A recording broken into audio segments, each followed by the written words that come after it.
Oh boy, people are once again upset and I really can't blame them. How's it going, everybody? And it looks like the era of sloppy, lazy ports are going to continue of old games that are being priced relatively egregiously.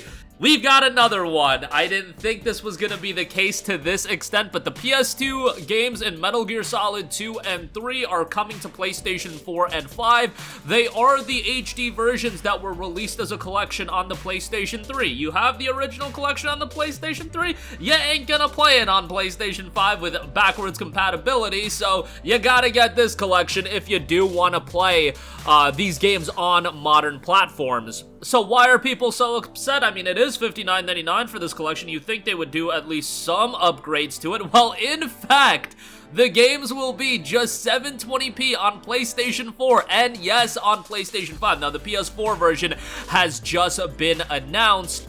And yes, it will be just 720p, and people are already incredibly upset, and rightfully so. The fact that this is a $60 collection and they're gonna lock this to 720p is just so absolutely asinine and unbelievable. I could understand if this was, you know, a Nintendo Switch only port or something like that, but you're playing this on the PS5, and unlike Red Dead Redemption, there is a native PS5 version being released. Like, the PS5 box and everything is there. It's like with Red Dead Redemption, at the very least, it was PS4 only, and they constantly promoted that you could play it on PS5 through backwards compatibility, but let's not even get started with Red Dead. I mean, Red Dead is an absolute nonsense port as well for $49.99. I mean, I don't know which one is priced more egregiously. This Metal Gear Solid Master Collection at $60, where you do get 3 games, you get some older titles as well, or Red Dead Redemption, where it's $50 and you do get a more recent game and you do get its expansion. You could honestly make the argument one is more overpriced than the other. With Red Dead, it did run at 4K on PS5, I believe, and it is hard locked to 30 frames per second, which sucks.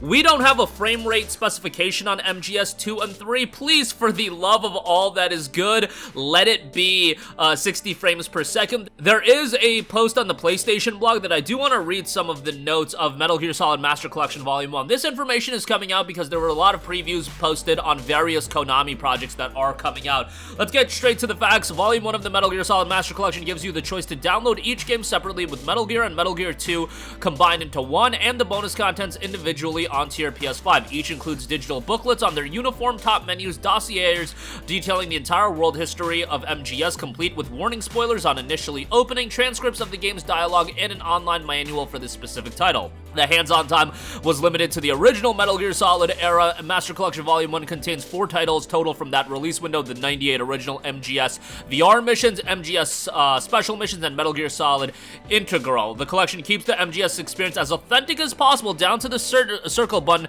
being used to confirm and X to cancel, and save files limited to 30 or 15 blocks per memory card. The DualSense controller's feedback mirrors the original DualShock vibrations when Snake's wading through water, firing bullets, or taking damage.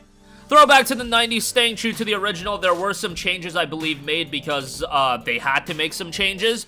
Also, there will be trophy support, platinum trophies on all of the games. That's great. But at the end of it, it is 720p and 30 frames per second. That's not noted on the blog post, but that is just information coming out. It seems like that's not an element that they are too keen on promoting for this collection. This is just kind of crazy to me. I mean, we have so many of these ports happening because the PlayStation 5 lacks backwards compatibility, and obviously the Xbox has backwards compatibility to an extent, but Red Dead had a limited release, given that game's already available on Xbox. But as far as MGS goes, that's going to be coming on all platforms, and this is the only way to play it on PS4 and 5, because we all know backwards compatibility is just something Sony does not want to do. I don't know if they can't implement it, you know, PS3 cell architecture and all that nonsense, even though emulation on PS3 is getting pretty far at this point.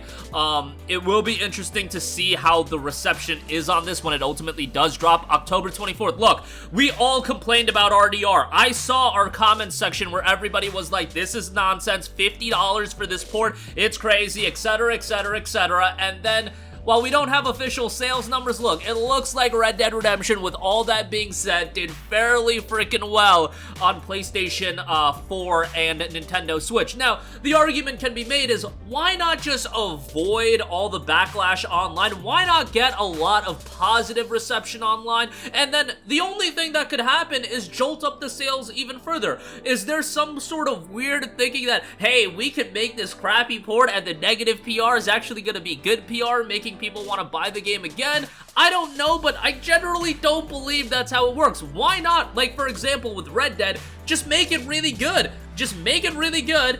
Have a PS5 version, 4K, 60 FPS. If that was the case, you could have released it on Xbox as well and literally charged $50 for it, and people would have bought it because you could have been like, nah, we made some upgrades. If you want to play the OG edition, you could do it through backwards compatibility. And yes, some people would have been upset about that fact, but the reception would have been way, way stronger. And I offer the same argument for MGS that yes, if you want to go the lazy route, I understand it's very easy to do that, but why not? It can't be that much effort given how many copies of this collection you could potentially sell and you will sell.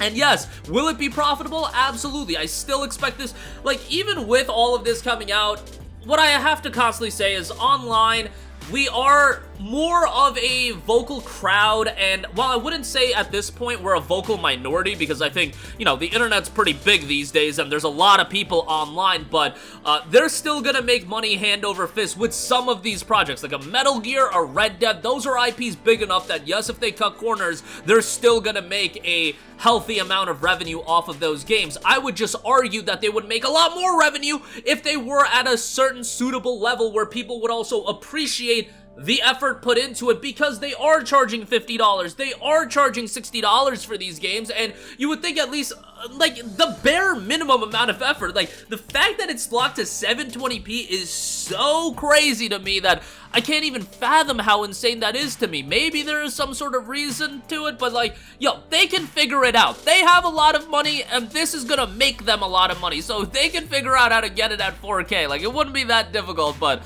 I digress. It's just disappointing information. I get it. We do have MGS3 Delta Snake Eater coming out, and I don't know if some people are going to make the argument, well, they want to make the 4K experience exclusive for the remake, and bro, people are still gonna buy the remake anyway. You kidding me? If this was at a higher resolution, people would still buy the remake in droves. That's not gonna do anything. But yeah, that's my 2 cents on that. It just sucks given that we just had Red Dead and now we're having this as well. But yo, the backlash is absolutely warranted, and it is just insane to think about. It'd be one thing if it was lower resolution on the Switch, but even then, like, bro, it's the Switch. I saw people talking about Red Dead being able to run at 60 FPS on the Switch because guess what? These games are from the PS2 era, Red Dead's from the PS3 era. These games are very old. We can soup them up a little bit, we can up them a little bit, and they would be more compelling experiences for a modern audience. But I digress. Let me know all of your thoughts in the comment section down below. This is coming out in a busy month of October, so like, I do see some people are ultimately gonna skip this and wait for the discount because, bro, people are gonna be busy with Spider-Man, people are gonna be busy with Alan Wake 2. Like, there's more compelling titles than a collection that's just slapped together coming out, so take it for what you will. Let me know all of your thoughts down below. Sound off there. Thank you for watching, and goodbye. Hey guys, we hope you enjoyed the video, and if you did, make sure to hit the subscribe button, and if you're already subscribed, do us a favor and hit the bell icon. This way you'll be notified whenever we post a new video. That's the best way to keep up with all of our uploads, and we usually try to upload 2 videos a day. And with the bell icon hit, you'll be notified whenever we do upload a video. As always, thanks for watching.